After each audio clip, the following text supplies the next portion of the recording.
The smell of burning flesh never leaves you. It embeds itself in your memory like a scar that runs deeper than skin. I can still hear the sizzle, still feel the iron skillet's edge as it connected with my forearm, still see the way my sister Melody's eyes went wide before they narrowed into something calculating and cold. The kitchen tile was slippery beneath my feet as I stumbled backward, clutching my arm to my chest while white-hot pain shot up to my shoulder like lightning. Before we jump back in, tell us where you're tuning in from, and if this story touches you, make sure you're subscribed, because tomorrow I've saved something extra special for you. Oops, Melody said, her voice carrying that particular tone she'd perfected over the years, part innocent, part triumphant. She set the skillet back on the stove with deliberate care, the same pan she'd just pressed against my skin for what felt like eternity but was probably only 3 seconds. 3 seconds that would change everything. My name is Sage, and at 17, I thought I understood cruelty. I thought the years of being Melody's shadow, her personal servant, her emotional punching bag had prepared me for anything she could dish out. I was wrong. The burn on my arm was different. It wasn't just another bruise that would fade or another cruel word that would echo in my head. It was permanent. It was proof. And it was the beginning of my awakening. The accident happened on a Thursday evening in late September. Our parents, Richard and Diane, had gone to their monthly book club, leaving Melody and me alone in our sprawling colonial house in Millbrook Heights. I was making grilled cheese sandwiches for dinner, nothing fancy, just something quick before I had to finish my college application essays. Melody, 3 years older and home from her sophomore year at State University, was supposed to be helping with dinner. Instead, she was scrolling through her phone, complaining about how the Wi-Fi was too slow and how she couldn't post her latest selfie to Instagram. "This place is such a dead zone," she muttered, waving her phone in the air like she was trying to catch signals from space. "How am I supposed to maintain my online presence from this suburban wasteland?" I flipped the sandwich in the pan, trying to ignore her dramatic sighs. This was typical Melody behavior. Everything was always about her image, her social media presence, her need to be the center of attention. At 20, she had cultivated an online persona as the perfect daughter, the straight-A student, the girl who had it all together. Her followers didn't know about the way she treated me when no one was watching. "Can you grab the plates from the cabinet?" I asked, not looking up from the stove. The sandwiches were almost done, golden brown and crispy, just the way we both liked them. "I'm busy," she replied, not even glancing in my direction. "Besides, you're already doing it. Why should I interrupt my very important work?" Her very important work consisted of taking selfies with different facial expressions, trying to find the perfect angle for whatever story she was crafting about her evening. I'd learned long ago not to argue with her when she was in one of these moods. It never ended well for me. I reached across her to get to the cabinet, my arm extended over the stove where the hot pan sat. That's when she moved. Not accidentally, not as a reflex, but with purpose. She stood up quickly, as if she'd suddenly remembered something urgent, and in the motion, she grabbed the handle of the skillet. For a moment, I thought she was actually going to help, that maybe she'd decided to be a decent human being for once. Instead, she lifted the pan and pressed the hot metal edge against my forearm, just below my elbow. The pain was instant and overwhelming, like nothing I'd ever experienced. I screamed, a sound I didn't recognize coming from my own throat, and jerked backwards so hard I nearly fell. "Oh my God, Sage!" Melody's voice was suddenly filled with concern, but there was something else there too, something that looked almost like satisfaction. "I'm so sorry. I was trying to help, and you bumped into me. Are you okay?" I stared at her, my arm throbbing with pain that seemed to pulse with my heartbeat. The burn was already starting to blister, an angry red mark in the perfect shape of the skillet's edge. "You did that on purpose," I gasped, cradling my arm against my body. "What? No, it was an accident. You startled me when you reached over, and I was just trying to move the pan out of the way." Her expression was perfect innocence, the same look she'd worn countless times when explaining away my bruises, my tears, my increasingly frequent accidents around the house. But this time was different. This time, there was evidence. This time, there was a burn that couldn't be explained away as easily a fall down the stairs or a collision with a door. This was a pattern burned into my skin, clear as day. I ran to the bathroom and held my arm under cold water, biting my lip to keep from crying out again as the water hit the wound. In the mirror, I could see Melody hovering in the doorway behind me, and for just a moment, her mask slipped. There was no concern in her eyes, no remorse. There was only a cold calculation, the look of someone trying to figure out how to spin this situation to her advantage. "We should probably put some ice on that," she said, her voice back to its concerned tone. "And maybe some aloe. Mom has that gel in her bathroom cabinet." 20 minutes later, when our parents walked through the front door, they found us in the kitchen. I was sitting at the table with my arm wrapped in a dish towel, the burn still throbbing despite the ice pack Melody had dutifully provided. She was cleaning up the kitchen, making sure everything looked perfect, playing the role of the helpful daughter. "What happened here?" Dad asked, noticing the way I was holding my arm. "Kitchen mishap," Melody said before I could open my mouth. "Sage was making dinner and accidentally bumped into the pan. Poor thing got a pretty nasty burn. I've been taking care of her, putting ice on it and everything." Mom rushed over to examine my arm, her face creased with worry. "Oh, honey, this looks bad. How did you manage to do this?" I opened my mouth to tell them the truth, to explain that Melody had burned me on purpose, that this wasn't an accident at all. But I caught sight of Melody behind Mom's shoulder, her eyes fixed on mine with a look that was boring and threat.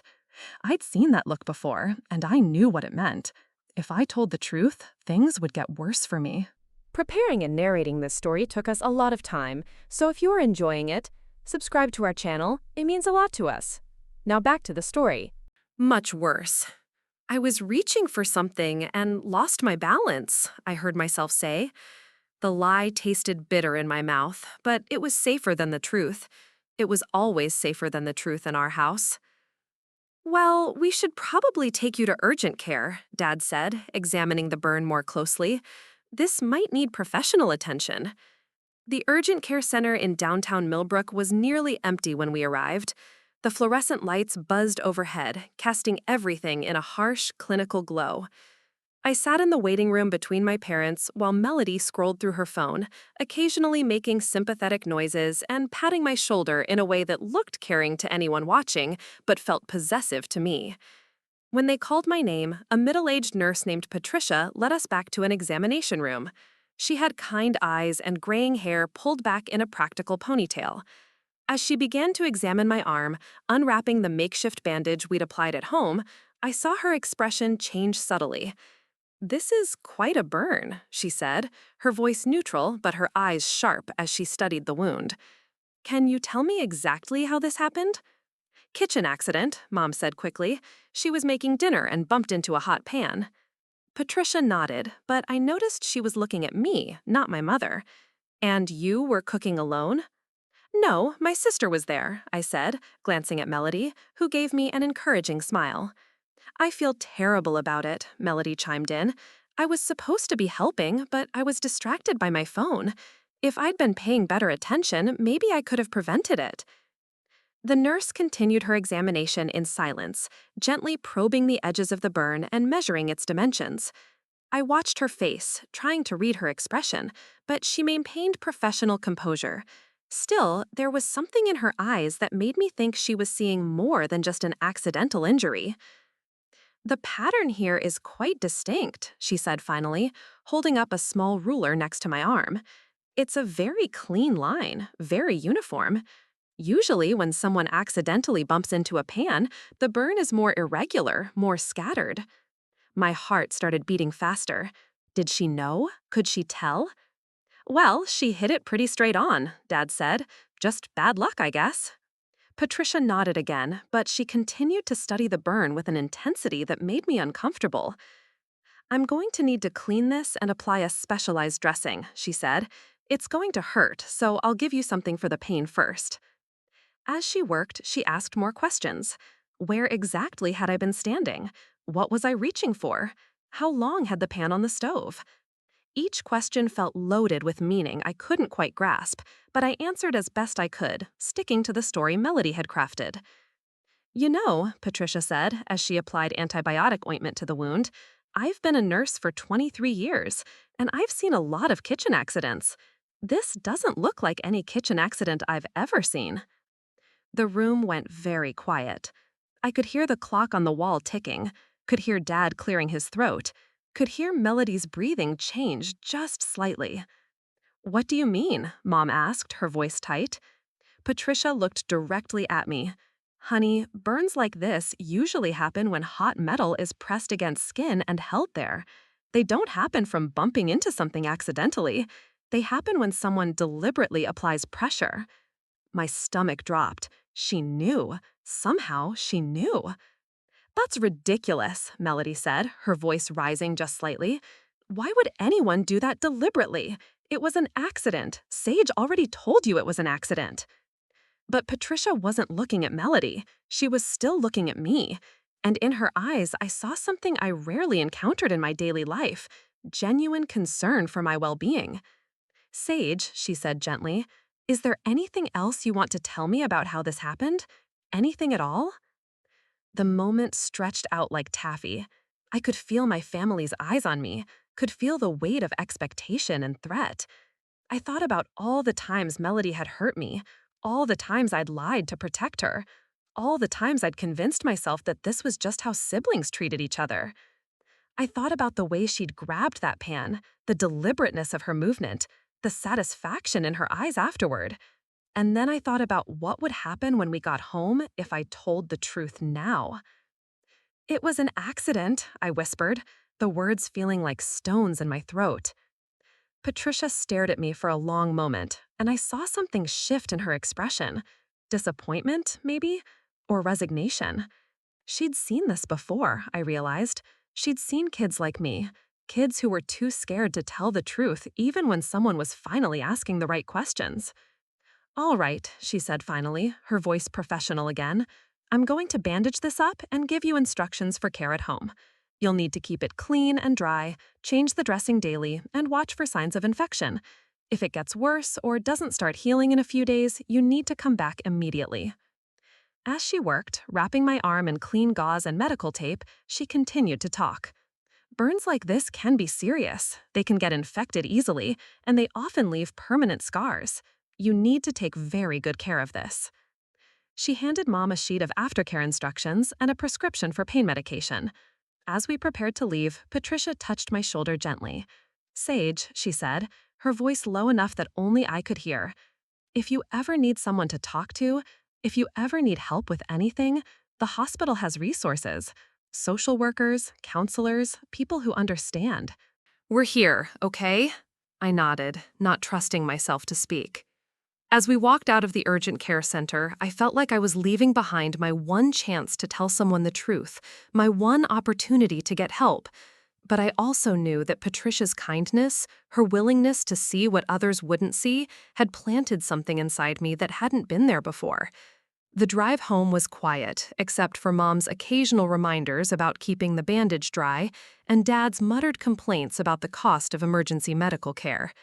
Melody sat in the back seat next to me, occasionally patting my good arm and making soft, sympathetic sounds. To anyone listening, she sounded like the perfect caring sister, but I could feel the tension radiating from her, could sense her relief that I hadn't told the truth in that examination room.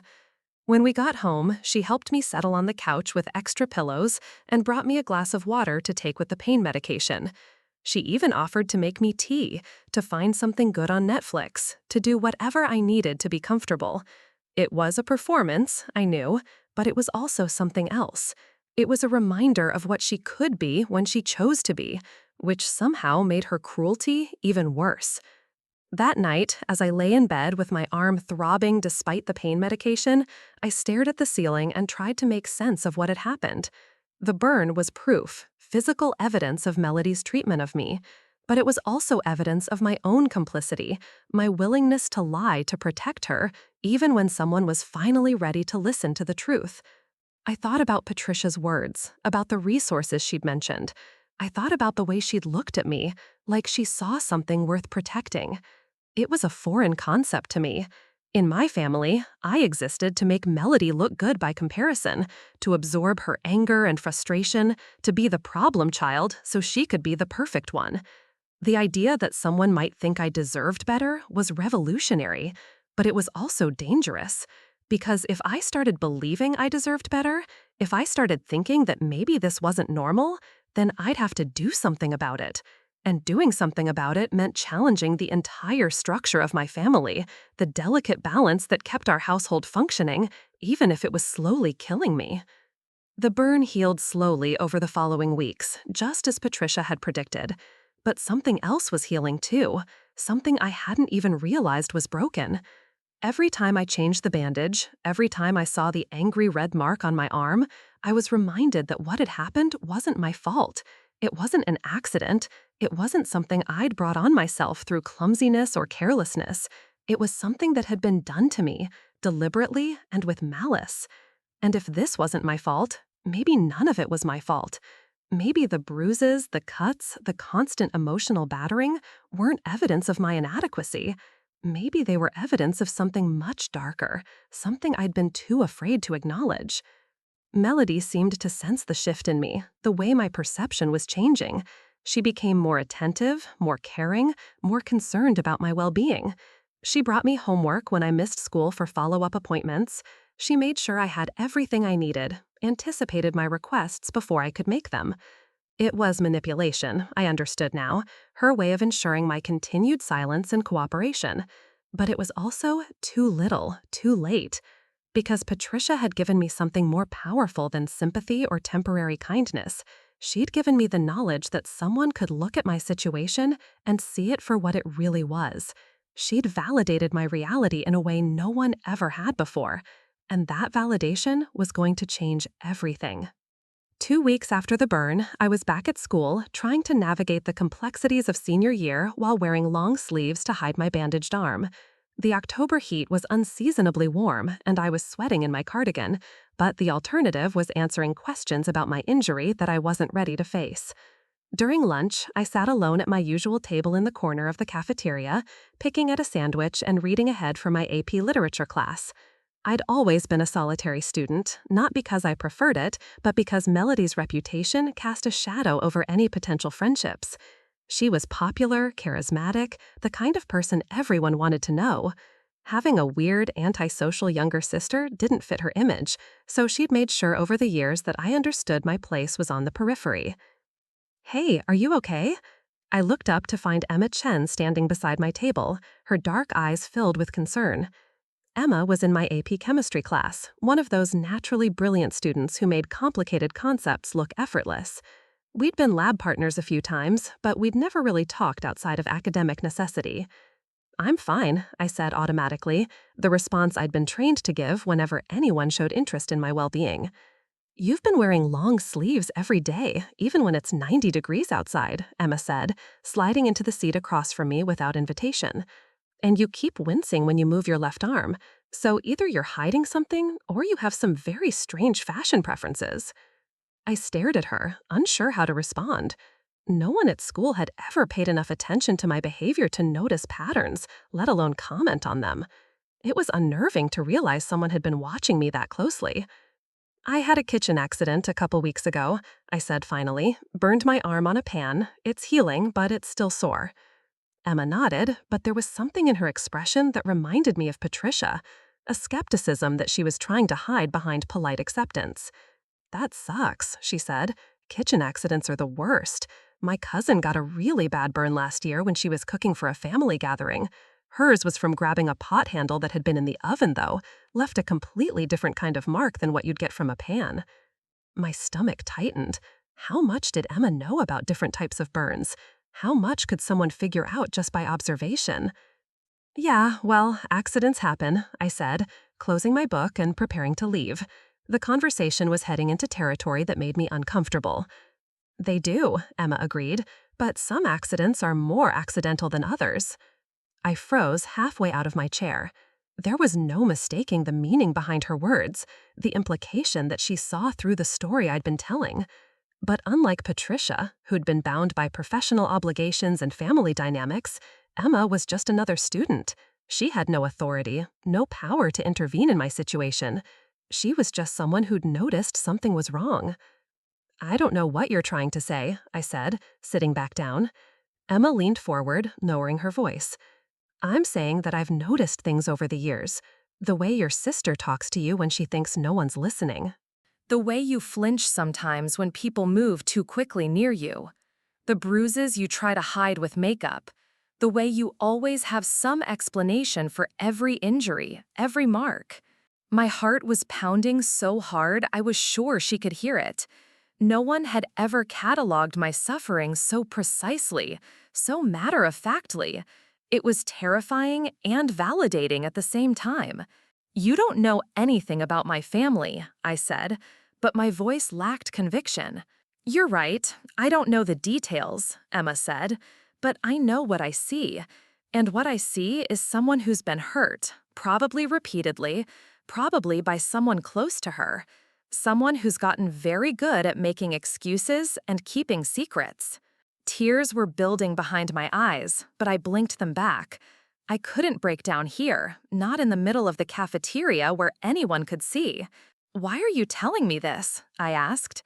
"Because I think you need someone to say it out loud," Emma said. "Someone needs to tell you that what's happening to you isn't normal and it isn't your fault. And maybe someone needs to tell you that there are people who can help, if you're ready to let them." I thought about Patricia's words at the urgent care center, about resources and social workers and people who understood. "What if I'm not ready?" I whispered. "Then you're not ready," Emma said simply. "But when you are, you'll know where to find help. And in the meantime, you'll know that somebody sees you. Somebody knows you're worth more than whatever's happening to you at home." The bell rang, signaling the end of lunch period. Students around us started gathering their belongings and heading toward their afternoon classes. Emma stood up, slinging her backpack over her shoulder. "Think about what I said, okay?" she told me. "And if you ever want to talk, really talk, you know where to find me." I watched her walk away, disappearing into the crowd of students flooding toward the hallway. For the first time in my life, someone my own age had seen through the carefully constructed lies that held my world together. Someone had noticed my pain and chosen to acknowledge it rather than look away. It should have felt like a relief. Instead, it felt like the ground was shifting beneath my feet, like everything I'd believed about my situation was starting to crumble. Because if Emma could see the truth, and if Patricia could see the truth, then maybe the truth wasn't as well hidden as I'd thought. Maybe other people knew, or suspected, and simply chose not to get involved. That night at dinner, I sat quietly while Melody regaled our parents with stories from her day. She'd gotten an A on a midterm exam, had been invited to join the Honor Society, had been ousted out by some guy in her organic chemistry class. She was glowing with self-satisfaction, basking in Mom and Dad's praise and admiration. "And how was your day, sweetheart?" Mom asked, turning her attention to me with the distracted air of someone fulfilling an obligation. "Fine," I said, pushing food around on my plate. "Just the usual classes." "How's your arm feeling?" Dad asked. "Any better?" "Much better," I lied. The burn was healing, but it still ached, especially at night. More than that, though, it served as a constant reminder of what had happened, what was still happening, what would probably continue to happen unless something changed. "I'm so glad," Melody said, reaching over to squeeze my good arm. "I still feel terrible about that accident. I keep thinking about how I could have prevented it if I'd just been more careful." The word accident hung in the air like a challenge. I looked across the table at my sister, at her perfectly styled hair and her concerned expression, and her manicured nails resting on my arm in a gesture of supposed affection. And for the first time, I let myself really see her for what she was. She wasn't just mean or thoughtless or occasionally cruel. She was calculating. She was manipulative. She was someone who could burn her sister's arm and then spend weeks performing concern and remorse for an audience, all while knowing exactly what she'd done and why she'd done it.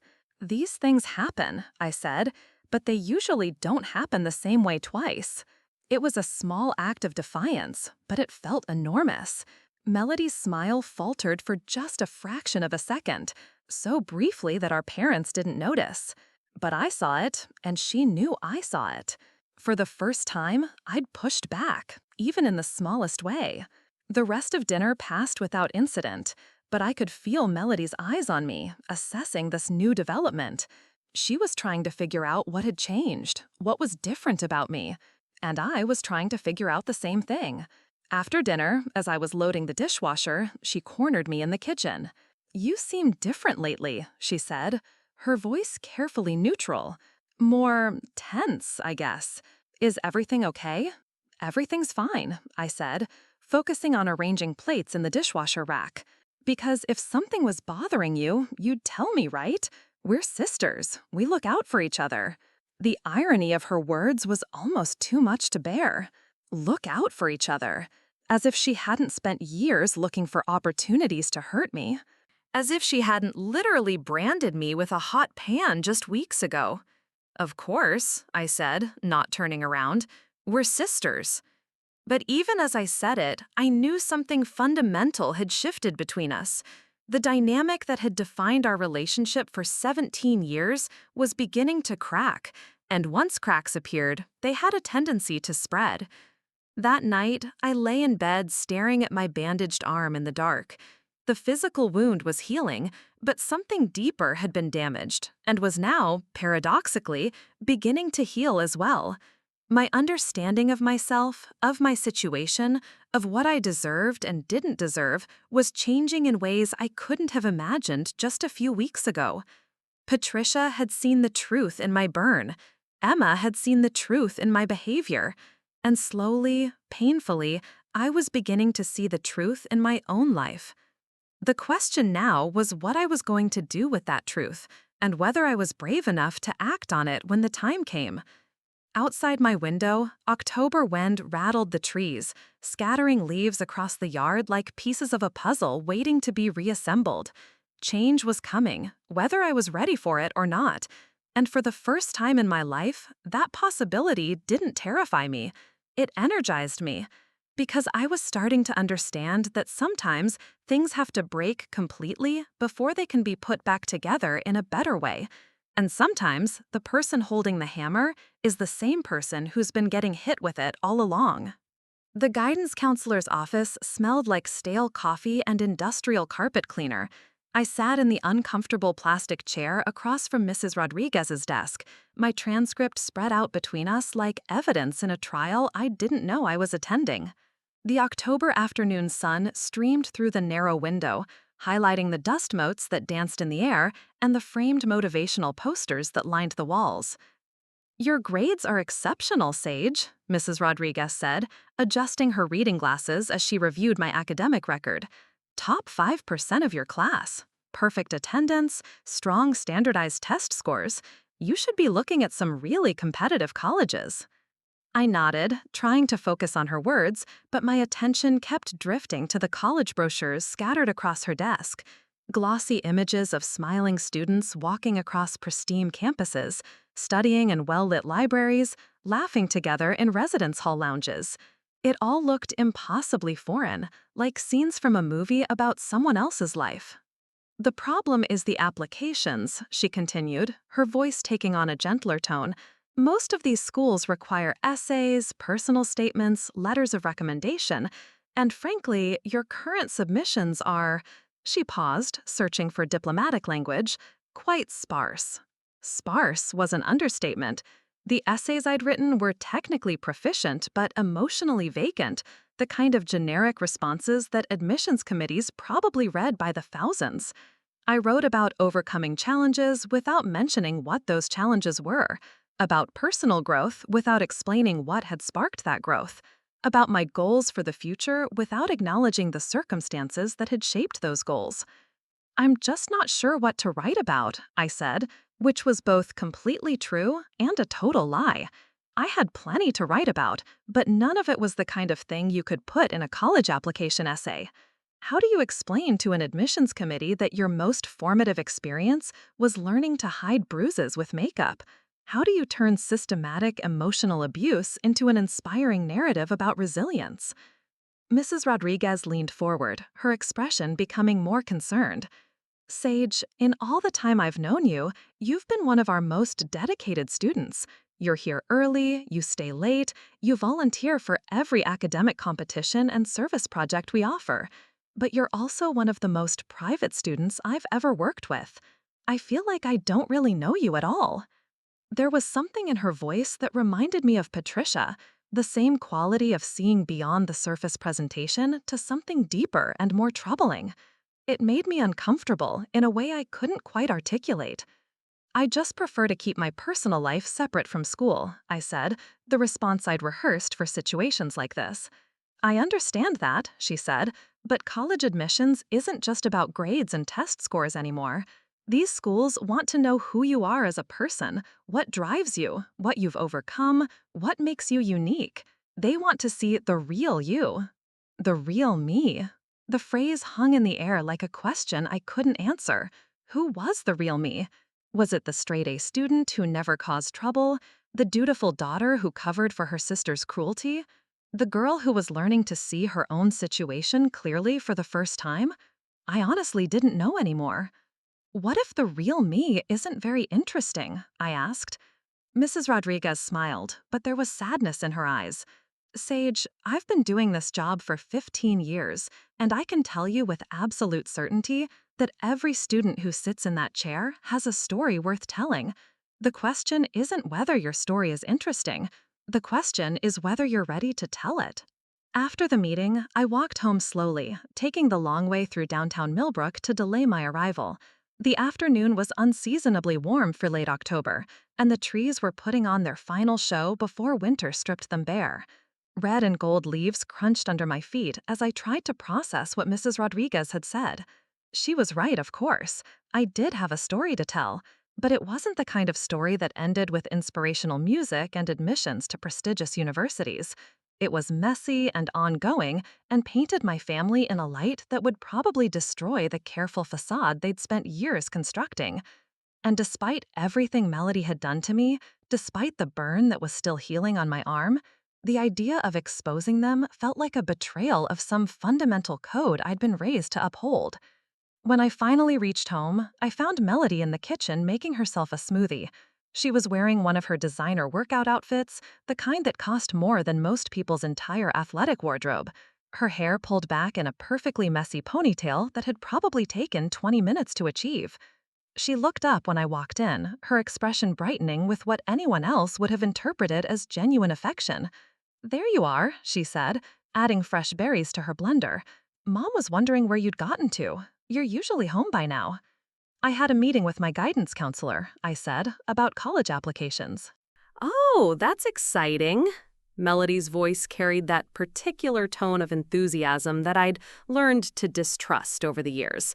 Any schools catching your eye? I shrugged, not wanting to get into the complexity of my situation, just looking at options. "You know, I could help you with your essays if you want," she offered, pressing the blend button and raising her voice over the noise of the machine.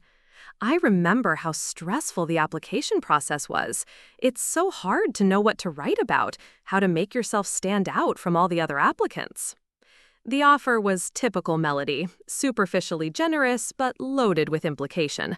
She wanted to know what I was writing about, wanted to maintain some level of control over how I presented myself, and, by extension, our family to the outside world. "Thanks," I said, "but I think I want to handle it myself." She nodded, but I caught a flicker of something in her expression that might have been annoyance. Of course, I just thought, if you needed someone to bounce ideas off of, someone who's been through the process. "I appreciate it," I said, cutting off her offer as politely as I could manage. "Really." The blender stopped, and Melody poured her smoothie into a glass tumbler, the kind with motivational phrases etched around the rim. This one said, "Live your best life," in flowing script, which struck me as absurdly ironic given the circumstances. "So what are you thinking of writing about?" she asked, leaning against the counter with studied casualness. There it was, the real reason for her offer of help. She wanted to know what story I was planning to tell, wanted to make sure it didn't include any details that might reflect poorly on her or the family. It was a reasonable concern from her perspective. After all, she'd built her entire identity around being the perfect daughter, the successful student, the girl who had it all together. Having a sister who might write about abuse and family dysfunction could seriously damage that carefully constructed image. "I'm not sure yet," I said, which was mostly true. Probably something about academic challenges or community service. Relief flickered across her face, quickly replaced by her usual expression of supportive interest. That sounds perfect. You've done so much volunteer work over the years. I'm sure you have tons of great stories to choose from. As I headed upstairs to my room, I reflected on how different this conversation might have been just a few weeks ago. Before the burn, before Patricia's questions, before Emma's observations, I probably would have welcomed Melody's input. I would have seen her offer as evidence that maybe she wasn't as bad as I sometimes thought, that maybe I was being too sensitive about her treatment of me. Now, though, I could see the manipulation clearly, the way she'd positioned herself as the helpful older sister while simultaneously fishing for information, the way she'd steered the conversation towards safe topics while making it seem like she was genuinely interested in my success, the way she'd managed to make her own concerns seem like sisterly care. It was a level of calculated behavior that should have been impressive in its sophistication. Instead, it just made me tired. My room was exactly as I'd left it that morning, which was unusual in our house. Melody had a habit of going through my things when I wasn't around, not taking anything exactly, but moving items just enough that I'd know she'd been there. It was another form of control, another way of reminding me that nothing in this house was truly private, truly mine. I sat at my desk and opened my laptop, staring at the blank document where I was supposed to be crafting my personal statement. The cursor blinked at me expectantly, waiting for me to find words for an experience I'd never allowed myself to fully examine. What would I write if I were being honest? How would I explain the way fear had shaped my academic achievements, the way I'd thrown myself into schoolwork not out of passion, but out of desperate need to be somewhere, anywhere, other than home? How would I describe the way I'd learned to read micro-expressions and voice tones, to anticipate violence before it happened, to make myself small and invisible when the situation called for it? These were skills, I realized, valuable skills that had taken years to develop. I could read people better than most adults I knew. I could diffuse tense situations, adapt to changing circumstances, work independently under pressure. I was resilient in ways that most 17-year-olds couldn't imagine being. But they were also skills that no teenager should have to develop, survival mechanisms born from circumstances that should never have existed in the first place. I started typing, not the essay I was supposed to write, but the essay I wanted to write. The words came slowly at first, then faster, as if some dam had burst inside me and everything I'd been holding back for years was finally finding its way to the surface. I wrote about the burn, about the pattern it had left on my skin, and what that pattern revealed about the nature of the injury. I wrote about the nurse who had seen what others chose to ignore, about the classmate who had noticed patterns that I thought were invisible. I wrote about the weight of keeping secrets, about the exhaustion of maintaining a facade, about the slow process of learning to see my own situation clearly. It wasn't a college essay. It was a confession, a testimony, a reckoning with truths I'd spent my entire conscious life avoiding. And as I wrote, I felt something shifting inside me, some fundamental change in how I understood myself and my place in the world. When I finally stopped typing, it was nearly midnight. I'd written over 3,000 words without realizing it, pouring out experiences and insights I'd never put into language before. My arm was sore from typing, and I realized I'd been unconsciously favoring my injured side, protecting the healing burn even as I wrote about it. I saved the document under a name Melody would never think to look for, buried it deep in a folder of old-school assignments. It wasn't ready to be shared with anyone, might never be ready, but it existed now. The truth existed in concrete form, not just in my memory or my nightmares, but in actual words that could be read and understood. It felt simultaneously terrifying and liberating. The next few days passed in a strange haze of hyper-awareness. Having put my experiences into words, I found myself noticing details I'd previously overlooked or dismissed. The way Melody's voice changed when our parents were around versus when we were alone. The way she touched me in public, her hand on my shoulder or arm. The gestures that looked affectionate but carried an undertone of ownership, of marking territory. The way our parents responded to her versus how they responded to me. The subtle but consistent differences in tone, in attention, in the assumption of good faith that extended to her but never quite reached me. It wasn't that I hadn't noticed these things before, but I'd trained myself to rationalize them, to find explanations that didn't require me to confront the fundamental dysfunction of my family dynamic. Now, though, the rationalizations weren't working anymore. The truth I'd written down had made it impossible to unsee what I was seeing. On Thursday afternoon, I was in the school library working on calculus homework when Emma appeared at my table, setting down her own books with quiet efficiency. "Mind if I sit?" she asked, though she was already pulling out the chair across from me. "It's a free country," I said, not looking up from my problem set. "You know, that's exactly what someone says when they mind but don't want to admit it," Emma observed, opening her chemistry textbook. Despite myself, I smiled. Maybe I'm just antisocial. Maybe. Or maybe you're used to people not really wanting to sit with you, so you've gotten good at pretending you prefer it that way. I did look up then, meeting her eyes across the table. There was no judgment in her expression, just the same matter-of-fact observation I'd come to expect from her. "You really don't pull your punches, do you?" I said. "Not usually. Life's too short to spend it dancing around the truth." We worked in comfortable silence for a while, the quiet scratch of pencils on paper and the distant hum of the library's fluorescent lights creating a peaceful backdrop. It struck me that this was the first time I'd shared space with someone my own age without feeling the need to perform, to present some carefully curated version of myself. "Can I ask you something?" Emma said, eventually, not looking up from her work. "Sure."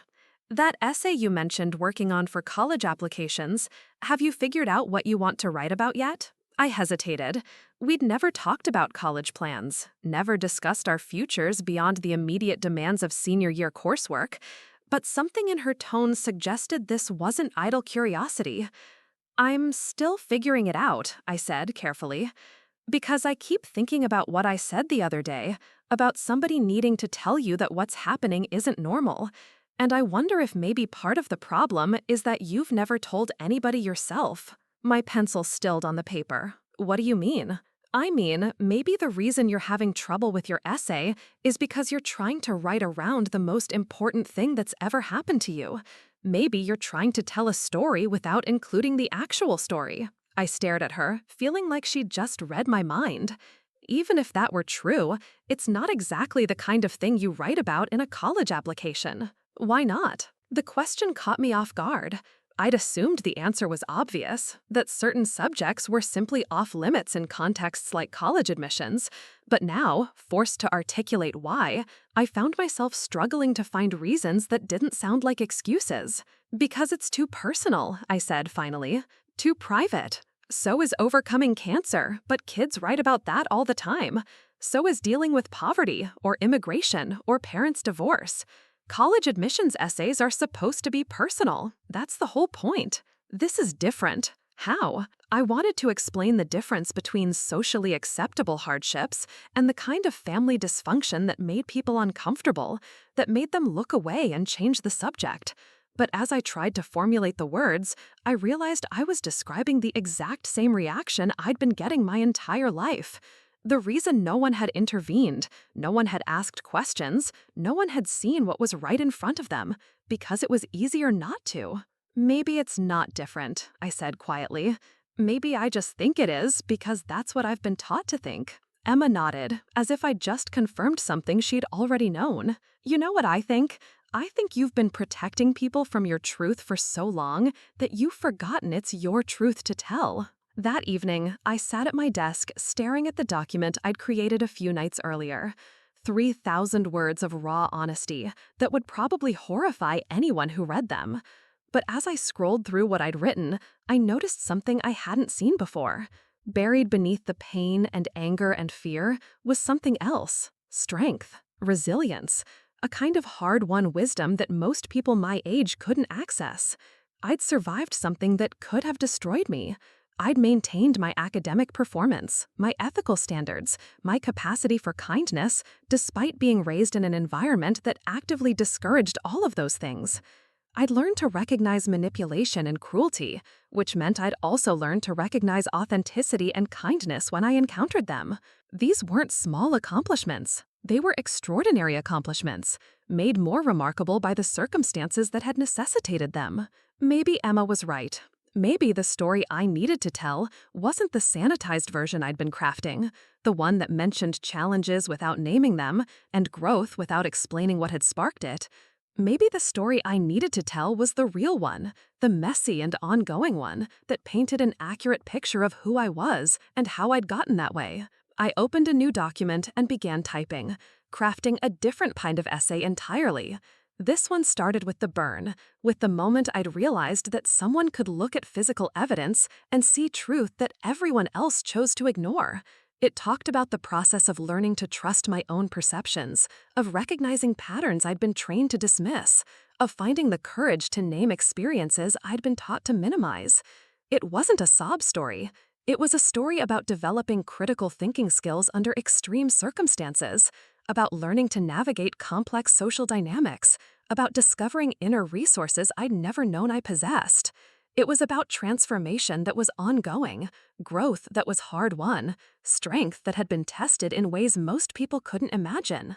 As I wrote, I could hear Melody moving around in her room next door, getting ready for bed, the familiar sounds of her nighttime routine that I'd been listening to for 17 years.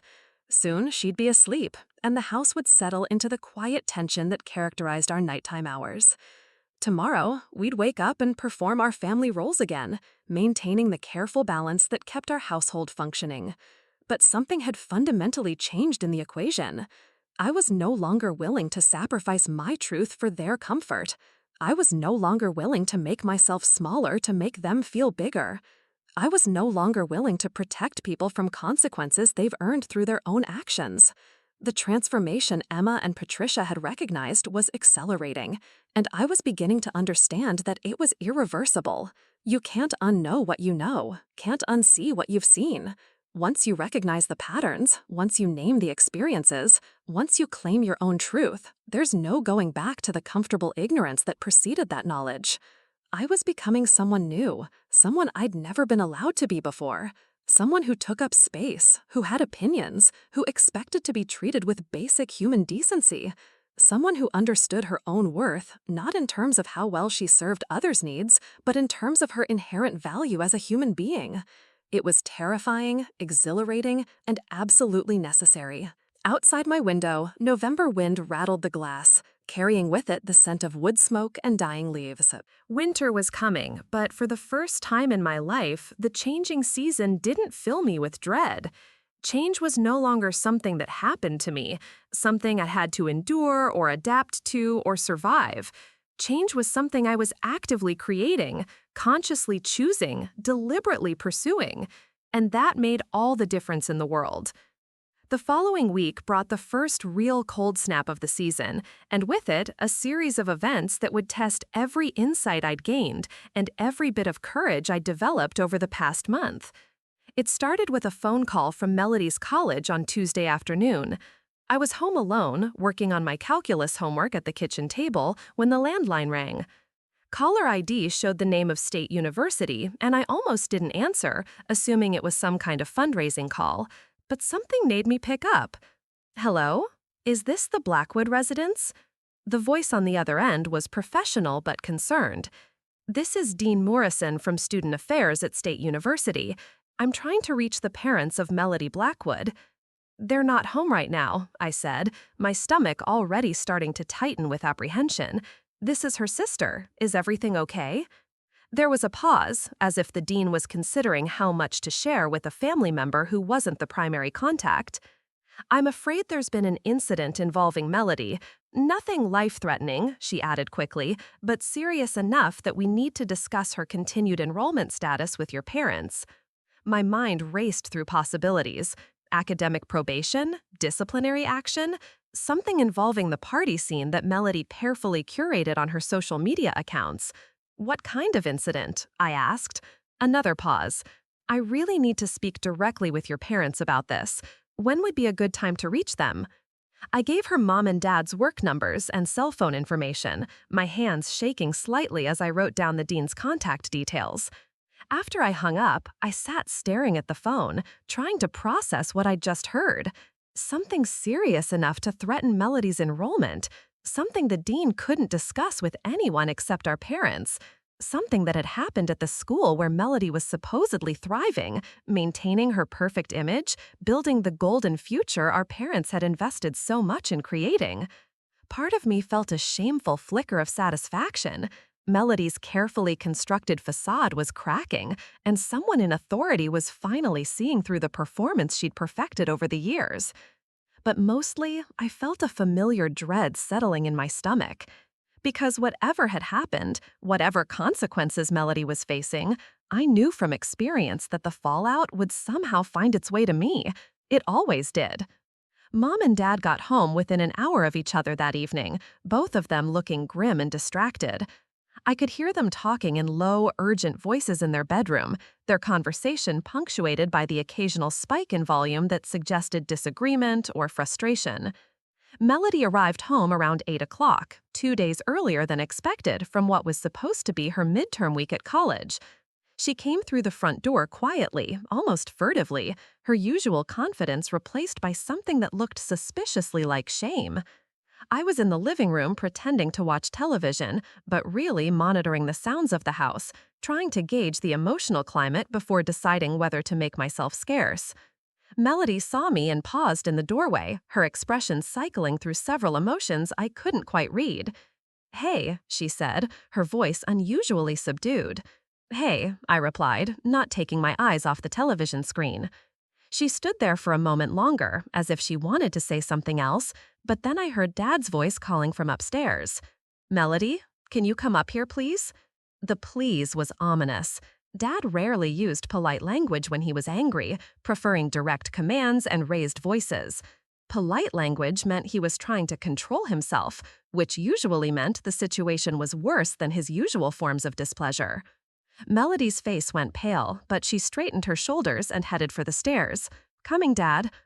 I listened to her footsteps on the hardwood, followed by the sound of their bedroom door closing, then muffled voices that gradually increased in volume until I could make out individual words and phrases. Cheating, academic dishonesty, plagiarism, suspension pending investigation. The golden child had fallen, and she'd fallen hard. I turned off the television and went to my room, not wanting to be anywhere nearby when the family meeting inevitably expanded to include me, because it would include me, somehow. Even when the crisis had nothing to do with me, I usually ended up bearing some portion of the emotional weight, serving as a convenient target for the frustration and disappointment that no one wanted to direct at Melody. But as I lay on my bed listening to the raised voices down the hall, I realized something had changed in my willingness to accept that role. The girl who had hidden bruises and made excuses and absorbed blame for other people's actions was still there, but she was no longer the only version of myself I had access to. There was also the girl who had written 3,000 words of unvarnished truth about her own experiences. The girl who was learning to recognize manipulation and refuse to participate in it. The girl who understood that other people's choices were not her responsibility, regardless of how much pressure might be applied to make her believe otherwise. When the shouting finally died down around 11 o'clock, I heard footsteps in the hallway and the sound of Melody's door slamming. A few minutes later, there was a soft knock on my door. "Sage?" Mom's voice was strained, exhausted. "Can we talk?" I opened the door to find both parents standing in the hallway, their faces etched with the particular kind of stress that comes from watching carefully laid plants fall apart. "What's going on?" I asked, though I'd already pieced together most of the story from what I'd overheard. "Your sister is facing some serious accusations at school," Dad said, his voice carefully controlled. "Academic dishonesty. Apparently, she submitted a paper for her literature class that was largely copied from online sources. She's claiming it was an accident," Mom added quickly, "that she didn't understand the citation requirements, that it was a misunderstanding about proper attribution." I nodded, waiting for the part where this became my problem. "The thing is," Dad continued, "she's going to need character references, people who can speak to her integrity, her work ethic, her commitment to academic excellence." And as her sister, your perspective would carry particular weight. There it was. They wanted me to lie for her, to provide testimony that would help her avoid the consequences of her own actions. They wanted me to put my own reputation on the line to preserve hers. What exactly are you asking me to do? I said, though I already knew the answer. Just write a letter, Mom said. Something about what a good student she's always been, how seriously she takes her education, how this must be some kind of misunderstanding. Because you know her better than anyone, Dad added. You've seen how hard she works, how dedicated she is to her studies. I stared at them, these people who had raised me but had never really seen me, who were asking me to sacrifice my integrity for the sake of someone who had spent years systematically destroying my sense of self-worth. They were asking me to lie, and they were asking me to do it without any acknowledgement of the irony involved. I need to think about it, I said finally. Mom's face tightened. This isn't really something you need to think about, Sage. This is family. This is what families do for each other. Family, the word that had been used to excuse so much, to justify so many compromises of my own values and well-being. The word that meant I was supposed to be grateful for scraps of attention while giving unlimited support in return. I understand that, I said, but I still need to think about it. Dad's expression hardened. Your sister has always been there for you, always supported you, helped you, looked out for your best interests. Always been there for me, supported me, looked out for my best interests. I looked down at my arm, where the burn scar was still visible beneath my long sleeves. Physical evidence of exactly how Melody looked out for my best interests. And I thought about all the times over the years when I'd needed support, needed help, needed someone to look out for me, and had found nothing but indifference or active cruelty. I'll let you know tomorrow, I said, stepping back and closing my door before they could argue further. I spent the night staring at the ceiling, wrestling with competing impulses and obligations. Part of me wanted to write the letter they'd requested, to play the role I'd always played, to maintain the family peace even at the cost of my own integrity. It would be easier, simpler, less disruptive to the delicate balance we'd all learned to navigate. But another part of me, the part that was growing stronger every day, rebelled against the idea. Why should I lie to protect someone who had never hesitated to hurt me? Why should I compromise my own values to clean up a mess that Melody had created through her own choices? Most importantly, why should I continue to participate in a system that consistently prioritized her well-being over mine, her future over my integrity, her comfort over my truth? The next morning, I sat down at my computer and wrote a letter. But it wasn't the letter my parents had requested. It was an honest assessment of Melody's character based on my lived experience as her sister. It talked about her manipulative behavior, her willingness to hurt others to get what she wanted, her pattern of avoiding responsibility for her actions. It was a letter that would probably destroy any chance she had of getting out of her current predicament. It was also a letter that told the truth. I printed it out and sealed it in an envelope, then put it in my backpack. I didn't know if I would actually send it, didn't know if I had the courage to take such a definitive step away from the family loyalty that had defined my entire life. But I knew that having written it, having put my truth into concrete form, something fundamental had shifted inside me. I was no longer willing to be complicit in maintaining lies that served other people at my expense. The girl who had once thrown herself into a trash can rather than fight back was learning to stand up. And once you learn to stand up, it becomes increasingly difficult to go back to kneeling. The envelope felt heavier than it should have as I carried it to school that Friday morning. Inside my backpack, nestled between my calculus textbook and my chemistry notes, was the letter I'd written about Melody. Not the glowing character reference my parents expected, but the truth about 17 years of systematic cruelty disguised as sibling rivalry. I hadn't decided whether to send it yet. The mere existence of the letter felt like crossing a line I could never uncross, acknowledging truths I could never take back. But carrying it with me gave me a strange sense of power, the knowledge that I held Melody's future in my hands the same way she'd held my well-being in hers for so many years. Emma was waiting for me at my locker, her expression more serious than usual. She watched as I fumbled with my combination lock, my hands shaking slightly from nerves and lack of sleep. "You look like someone who spent the night making a life-changing decision," she observed.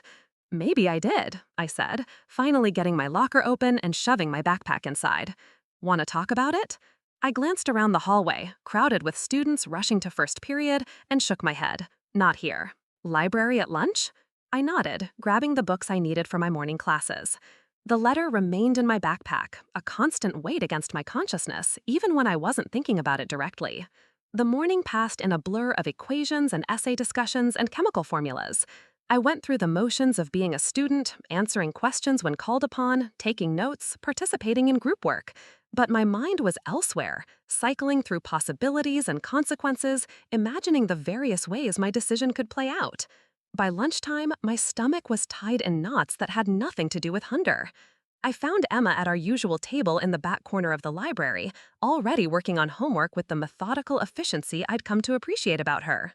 "So," she said, without looking up from her physics problem set, "what's the life-changing decision you're wrestling with?" I sat down across from her and pulled out the envelope, setting it on the table between us like evidence in a trial. Emma glanced at it, then at me, her eyebrows rising slightly. "That looks official," she said. "It's a letter about my sister," I said. "My parents asked me to write a character reference for her. She's in trouble at college for academic dishonesty." "And this isn't the letter they were expecting?" "Not exactly." Emma set down her pencil and gave me her full attention. "What did you write?" I told her everything. About Melody's plagiarism scandal, about my parents' expectation that I would lie to protect her, about the letter I'd actually written that detailed years of manipulation and abuse. As I talked, I watched Emma's expression shift from curiosity to understanding to something that looked like pride. "You told the truth," she said when I finished. "I wrote the truth. I haven't decided whether to send it yet." "What's holding you back?" The question hung in the air between us. What was holding me back? Fear of retaliation, certainly. Fear of destroying what little family stability we'd managed to maintain. Fear of being completely alone if I burned this particular bridge. But underneath those practical concerns was something deeper, a lifetime of conditioning that told me my role was to protect others, even at my own expense, that my truth mattered less than their comfort, that my well-being was expendable if it meant preserving the family's public image. "I don't know if I'm ready to deal with the consequences," I said finally. Emma nodded thoughtfully. "Can I ask you something? If someone else was in your situation, if your best friend came to you with this exact same story, what would you tell them to do?" I thought about it, trying to imagine myself as an outside observer rather than the person living through the situation. If Emma came to me and told me her sister had spent years hurting her, and she finally had a chance to hold that sister accountable, what advice would I give? "I'd tell them to send the letter," I said quietly. Because they deserve to be protected, because the truth matters, because enabling someone's bad behavior doesn't actually help them in the long run. "And you don't deserve those same things?" The question hit me like a physical blow. Of course I deserved protection. Of course my truth mattered. Of course Melody's accountability was more important than her comfort. I knew these things intellectually, but believing them about myself, actually applying them to my own situation, felt revolutionary. "You're right," I said, my voice stronger than I'd expected. "I'm going to send it." Emma smiled, the first truly unguarded expression I'd ever seen from her. "I'm proud of you." Those 4 words meant more to me than years of academic achievements and perfect attendance awards. Someone was proud of me not for what I'd accomplished or how well I'd performed, but for having the courage to stand up for myself. After school, I walked to the post office in downtown Millbrook, the letter burning a hole in my backpack with each step. The afternoon was crisp and clear, the November air sharp with the promise of winter. By the time I reached the brick building that housed our small-town postal service, my decision felt as inevitable as the changing seasons. I addressed the envelope to Dean Morrison at State University, added the proper postage, and dropped it into the mail slot before I could change my mind. The metallic clang of the slot closing felt like the sound of a door shutting on my old life and opening onto something entirely new. The walk home took twice as long as usual because I kept stopping to process what I'd just done. I'd betrayed my family's trust, violated their expectations, chosen my own integrity over their desires. By most measures, I'd done something terrible, so why did I feel lighter than I had in months? When I got home, I found chaos waiting for me. Melody was in the kitchen screaming at Mom about something, while Dad paced back and forth, his face red with anger. They all turned to look at me when I walked in, their expressions ranging from furious to desperate. "There you are," Mom said, her voice tight with stress. "We need to talk." "Did you write the letter?" Dad asked without preamble. "Yes," I said, setting my backpack down by the door. Relief flooded their faces. "Thank God," Melody said. "When can you send it? The hearing is next week, and they need all supporting documentation by Monday." "I already sent it," I said. "You sent it?" Mom's voice was sharp with surprise. "To who?" "To Dean Morrison, the person who needs to make the decision about Melody's future at the university." For a moment, the kitchen was completely silent. Then Melody's face went white. "What exactly did you say in the letter?" I looked at my sister, this person who had tormented me for years while convincing everyone around us that she was the victim of my inadequacies. I thought about all the times I'd covered for her, lied for her, absorbed punishment that should have been hers. I thought about the burn on my arm that was still healing, the physical reminder of exactly how much my well-being mattered to her. "I told the truth," I said. The explosion was immediate and volcanic. Melody started screaming, her voice climbing to pitches I'd never heard from her before. She called me names I didn't even know she knew, accused me of jealousy and spite and deliberate sabotage. Mom joined in, her voice layered with disappointment and betrayal, demanding to know how I could do such a thing to my own family. Dad just stared at me like I was a stranger who had walked into his house uninvited. Through all of it, I stood quietly by the door, watching them lose control in ways they'd never allowed themselves to lose control before. And I realized something remarkable. Their anger couldn't touch me anymore. It bounced off me like rain off a window, observed but not internalized. "You have no idea what you've done," Melody finally said, her voice hoarse from shouting. "You've destroyed my entire future because you're too pathetic to handle a little sibling teasing." A little sibling teasing. That's how she characterized years of systematic abuse, the burn she'd given me just weeks ago, the emotional torture that had shaped every aspect of my personality and worldview. "If your future can be destroyed by someone telling the truth about your character," I said quietly, "then maybe it wasn't much of a future to begin with." The silence that followed was different from the previous one. This wasn't shock or surprise, but the recognition that something fundamental had shifted in our family dynamic. I was no longer playing by the old rules, no longer willing to sacrifice myself for their comfort.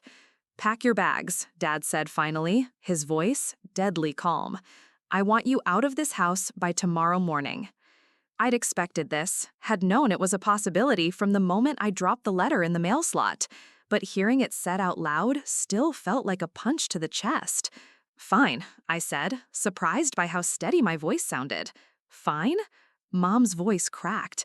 "That's all you have to say? You destroy your sister's life and then act like nothing happened?" "I didn't destroy anything," I said, finally allowing some of my own anger to show. "I just stopped pretending that the way you've all treated me is normal. I stopped protecting people who never once protected me." I went upstairs and began packing my belongings, the task made easier by the fact that I'd never owned very much. A few changes of clothes, some books, my laptop, the small collection of meaningful objects I'd accumulated over the years. Everything fit into 2 suitcases and a backpack.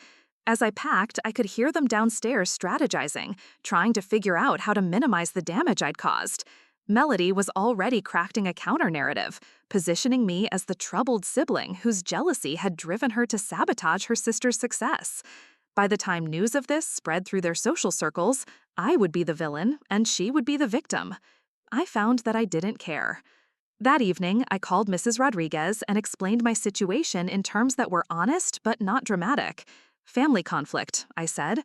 I needed to find alternative housing arrangements and wanted to make sure it wouldn't affect my college applications. Her response surprised me. Instead of treating this as a crisis to be managed, she treated it as information to be processed.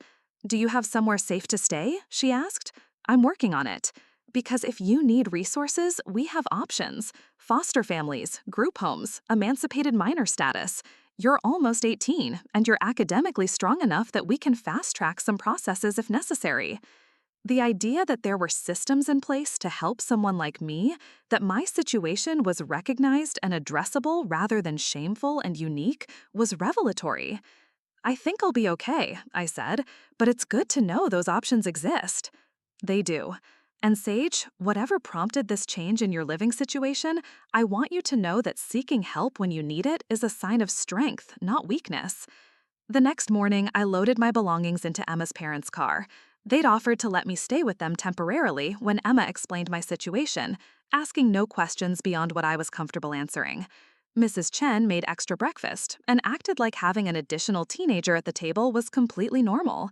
Mr. Chen helped carry my suitcases upstairs and showed me how to work the temperamental radiator in their guest room.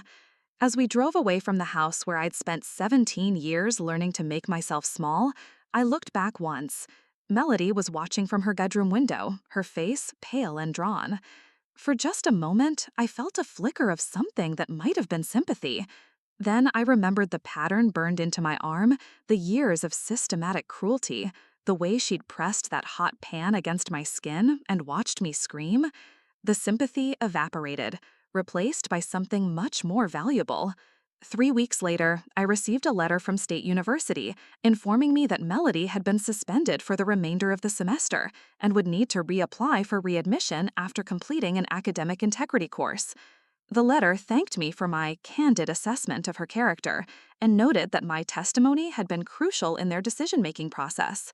I never heard from my parents or Melody directly, but Mrs. Chen mentioned seeing a for sale sign in front of our old house. Apparently, the financial strain of Melody's situation, combined with the social embarrassment of having their family dysfunction exposed, had become too much for them to handle. They moved to Arizona shortly before Christmas, leaving no forwarding address. In January, I received my acceptance letter from the University of Vermont, along with a substantial scholarship package. My essay about recognizing and recovering from systematic abuse had apparently resonated with the admissions committee. The acceptance letter specifically mentioned my remarkable insight into complex family dynamics and my demonstrated resilience in the face of adversity. I was going to study psychology, I decided. I wanted to understand how families like mine developed, how children learned to survive in environments that should have nurtured them, how healing happened, and how it could be facilitated. Most importantly, I wanted to help other kids recognize their own situations more quickly than I had recognized mine. I wanted to be the adult who saw what others chose to ignore, who asked the right questions, who provided the resources and support that could change everything.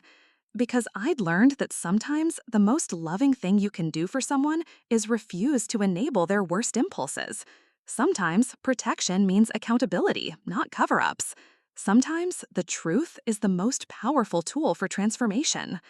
The scar on my arm faded over time, becoming a thin silver line that was barely visible unless you knew to look for it. But I never forgot what it represented.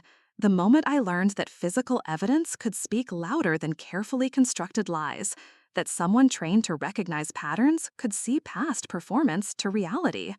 I kept the scar uncovered now, wearing short sleeves even when the heat was up high enough.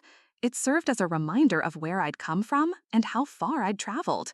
It was proof that some wounds heal completely, leaving only the faint evidence that they ever existed at all. And sometimes, when people asked about it, I told them the truth. Not because I needed their sympathy or validation, but because someone else might be listening who needed to hear that survival was possible, that truth-telling was powerful, that the person hurting you doesn't get to define your worth or dictate your future. The girl who had once let herself be thrown into a trash can to keep the peace was gone. In her place was someone who understood that peace built on lies and maintained through silence isn't really peace at all. It's just delayed reckoning. And I was finally ready for mine. Up next, you've got 2 more standout stories right on your screen. If this one hit the mark, you won't want to pass these up. Just click and check them out.